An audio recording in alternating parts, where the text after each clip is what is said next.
श्री स्वामी समर्थ. स्वागत आहे तुमचं माझ्या YouTube चॅनल मध्ये. आजचा दिवस तुम्हाला खूप छान सुख समाधानाचा आणि आनंदाचा जावो ही स्वामींच्या चरणी प्रार्थना करते आणि आज या नवीन व्हिडिओला सुरुवात करते. तर बघा माझ्या ताई दादांनो, येत्या 6 जुलैला म्हणजेच रविवारला आलेली आहे आषाढी एकादशी. तर या आषाढी एकादशीच्या दिवशी आपल्याला एका झाडाला स्पर्श करायचा आहे. या आषाढी एकादशीच्या दिवशी या झाडाला स्पर्श केल्याने आपल्याला कितीतरी अधिक पटीने पुण्यफळ जे आहे तर ते प्राप्त होत असतं. तर कोणत्या झाडाला स्पर्श करायचा आहे याविषयीची माहिती आजच्या या नवीन व्हिडिओमध्ये मी तुमच्याबरोबर शेअर करणार आहे.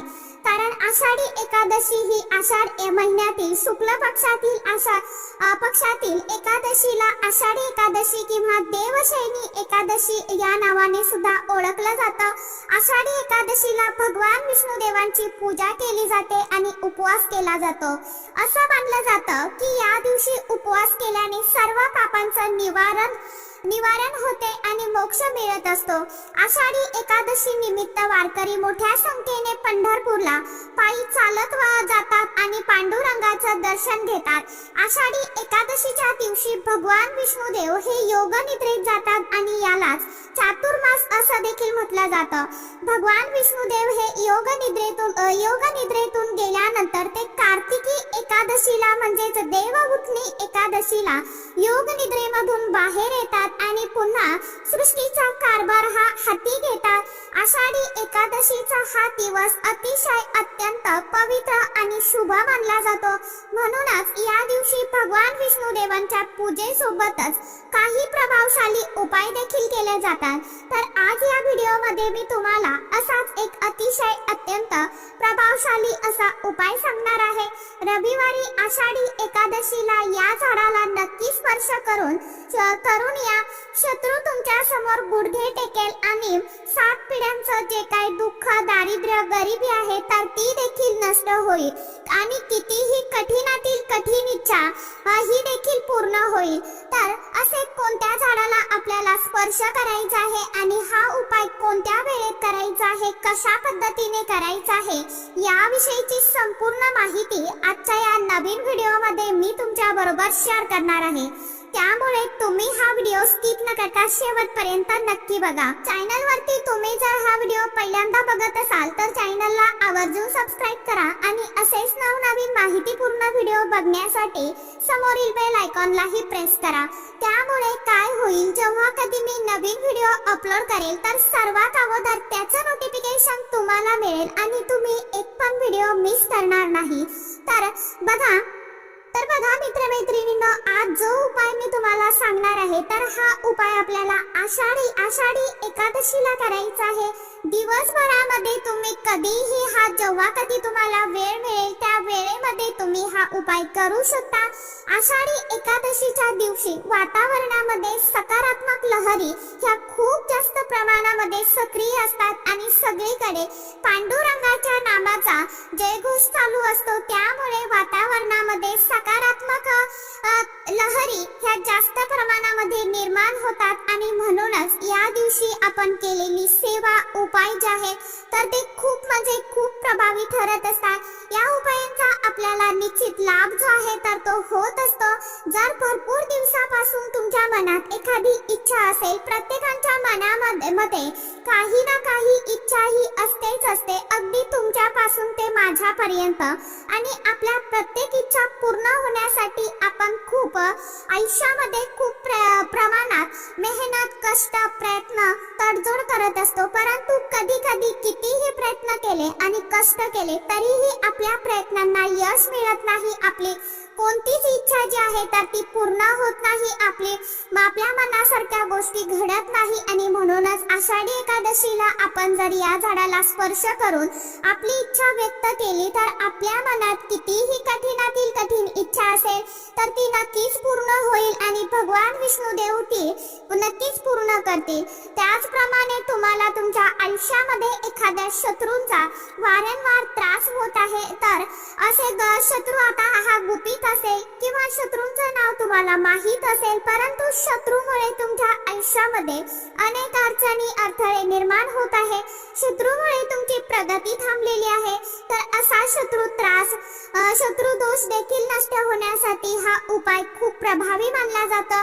त्याचप्रमाणे तुम्हाला घरामध्ये सतत पैशांच्या आर्थिक अडचणी येत असेल, सतत पैशांची चमचम उणीव तुम्हाला भासत असेल, तुमच्याकडे पैसा टिकत नाही, तुमच्या कष्टाला मेहनतीला यश मिळत नसेल, तर आर्थिक अडचणी दूर होण्यासाठी देखील हा उपाय अतिशय अत्यंत खूप प्रभावी मानला जातो. आपल्या वास्तुशास्त्रामध्ये अशी काही झाडे झुडपे आहेत आणि ते सांगितले जातात, त्यामध्ये साक्षात देवी देवता निवास करत असतात.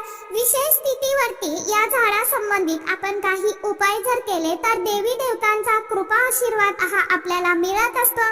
झाडामध्ये असलेली दैवी शक्ती ही आपल्याला प्राप्त होते आणि यामुळे आपल्या आयुष्यातील सर्व अडचणी, दुःख, दारिद्र्य, गरिबी ही दूर निघून जाते. आणि एक दैवी शक्ती असलेलं झाड आहे ते म्हणजे केळीचं झाड. तर केळीच्या झाडाला धार्मिक दृष्ट्या खूप महत्व आहे आणि हे झाड भगवान विष्णुदेव आणि माता लक्ष्मीचं एक प्रतीक मानलं जातं. म्हणून आषाढी एकादशीला या झाडाची पूजा केल्याने घरात सुख, शांती, समृद्धी येते. आषाढी एकादशीच्या दिवशी या झाडाची पूजा केल्याने भगवान विष्णुदेव प्रसन्न होतात आणि भक्तांच्या मनातील इच्छा, मनोकामना ज्या आहेत तर त्या नक्कीच पूर्ण करतात. म्हणून आज आपल्याला आषाढी एकादशीच्या दिवशी सकाळी लवकर उठायचे आहे. स्वच्छ स्नान करून आपल्या देवघरातील देवी देवतांची आपली रोजची जी काय नित्य देवपूजा सेवा आहे तर ती आपल्याला करायची आहे. धूप, दीप, अगरबत्ती लावून घरातील वातावरण प्रसन्नमय करायचे आहे आणि यानंतर हा उपाय तुम्हाला दिवसभरामध्ये कधीही जेव्हा शक्य होईल त्यावेळी उपाय करायचा आहे. उपाय करण्यासाठी तुम्हाला एक तांब्याचा लोटा पाणी भरून घ्यायचा आहे. त्या लोट्यामध्ये तुम्हाला शुद्ध पिण्याचंच पाणी घ्यायचं आहे. तर त्या पाण्यामध्ये थोडीशी हळद जी आहे तर ती टाकायची आहे. त्यानंतर एका वाटीमध्ये तुम्हाला थोडासा गूळ आणि हरभऱ्याची डाळ जी आहे, हरभरा डाळ म्हणजे चना डाळ जी आहे तर ती घ्यायची आहे. यानंतर तुम्हाला एक शुद्ध गाईच्या तुपाचा दिवा घ्यायचा आहे आणि ह्या सर्व वस्तू घेऊन तुम्हाला केळीच्या झाडाजवळ जायचं आहे. तिथे गेल्यानंतर तुम्हाला सर्वात प्रथम दिवा प्रज्वलित करायचा आहे. यानंतर हे पाणी आपण जे घेतलेलं आहे तर त्या वृक्षाच्या केळीच्या झाडांना हे अर्पण करायचं आहे आणि हे पाणी अर्पण करत असताना ओम नमो भगवते वासुदेवाय नमः किंवा जय माता लक्ष्मी किंवा जय माता लक्ष्मी असा मंत्र जप तुम्हाला करायचा आहे. त्यानंतर तुम्हाला चना डाळ आणि गूळ त्या झाडाच्या मुळापाशी तुम्हाला ठेवायचा आहे. यानंतर तुम्हाला या झाडाला 7 प्रदक्षिणा करायच्या आहे. प्रदक्षिणा करत असताना मनामध्ये ओम नमो भगवते वासुदेवाय नमः या मंत्राचा जप करत राहायचा आहे आणि यानंतर आपल्या दोन्ही हाताचा स्पर्श करून आपल्या मनातील जी काय इच्छा, मनोकामना आहे तर ती पूर्ण होण्याकरता आपल्याला प्रार्थना करायची आहे. दोन्ही हात जोडायचे आहे आणि माता लक्ष्मीचं आणि भगवान विष्णुदेवांचं स्मरण करायचं आहे. त्यांना अगदी तळमळीने, कळकळीने प्रार्थना करायची आहे आणि माझी ही इच्छा लवकरात लवकर पूर्ण करा अशी मनोभावे प्रार्थना करून दोन्ही हातांनी नमस्कार करायचा आहे. यानंतर तिथे आपण जे काही पाणी अर्पण केलं आहे तर तिथली थोडीशी ओली माती असते तर त्या मातीचा आपल्याला एक टिका आपल्या कपाळावरती लावायचा आहे. हा झाडाला स्पर्श करून हा उपाय करायचा आहे. आता त्यानंतर समोरचं झाड आहे ते म्हणजे आंब्याचं झाड. आषाढी एकादशीच्या दिवशी आंब्याच्या झाडाला विशेष अनन्यसाधारण असं महत्व दिलं जातं. या झाडांमध्ये सुद्धा अनेक दैवी शक्ती असतात आणि त्या झाडामध्ये देवी देवता निवास करत असतात. त्याचप्रमाणे माता लक्ष्मी आणि भगवान विष्णुदेव देखील या वृक्षामध्ये निवास करत असतात. म्हणून तुम्हाला तुम्हाला एका कलशामध्ये पिण्याचं पाणी घ्यायचं आहे. आता तुमच्याकडे जर पावसाचं पाणी असेल तर पावसाचं पाणी घ्यायचं आहे. त्यामध्ये थोडीशी हळद टाकायची आहे. एक दिवा तुम्हाला घ्यायचा आहे आणि त्यानंतर 2 अगरबत्त्या घेऊन तुम्हाला आंब्याच्या झाडाजवळ जायचं आहे. तिथे गेल्यानंतर सर्वात अगोदर तुम्हाला दिवा लावून घ्यायचा आणि त्या आंब्याच्या खोडाला म्हणजे झाडाला तुम्हाला हे पाणी जे आहे तर ते अर्पण करायचं आहे. त्यानंतर 2 अगरबत्ती लावून घ्यायच्या आणि त्या झाडाला देखील आपल्याला 11 प्रदक्षिणा करायच्या आहेत.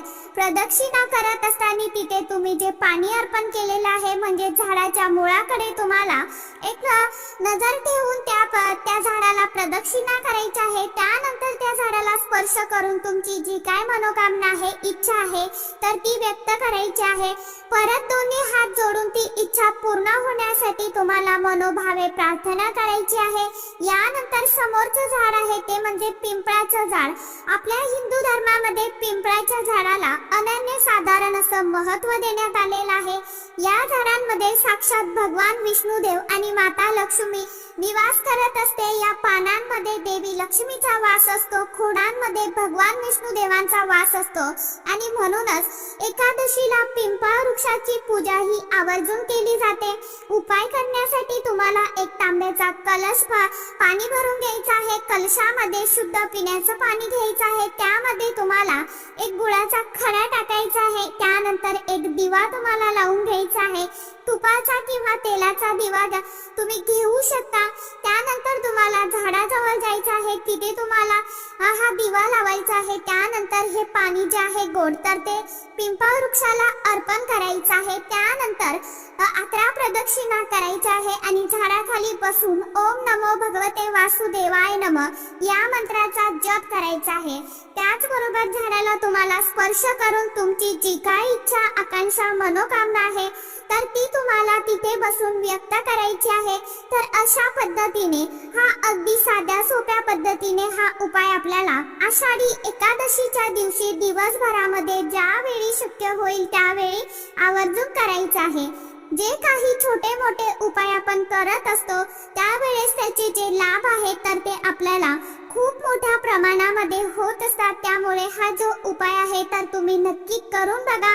नक्कीच तुम्हाला त्या उपायांचा सेवेचा लाभ जो आहे तर तो बघायला मिळेल आणि आज जीवनातील सर्व शत्रू, दुःख, दारिद्र्य, गरिबी ही देखील दूर होईल आणि भगवान श्री हरी विष्णू देवांची आपल्यावरती अखंड कृपा प्राप्त होईल.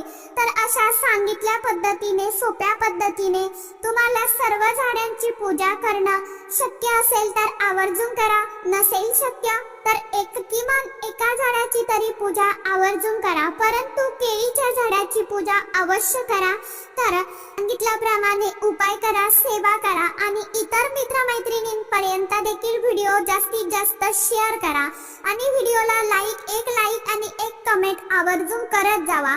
तर चला, आजच्या व्हिडिओमध्ये इतकीच माहिती होती. कशी वाटली नक्की सांगा. व्हिडिओ आवडला तर चॅनलला आवर्जून लाईक, शेअर, सबस्क्राईब जरूर करा. परत भेटूया नवीन माहिती सोबत, नवीन व्हिडिओ सोबत. तोपर्यंत सर्व माझ्या YouTube परिवाराला श्री स्वामी समर्थ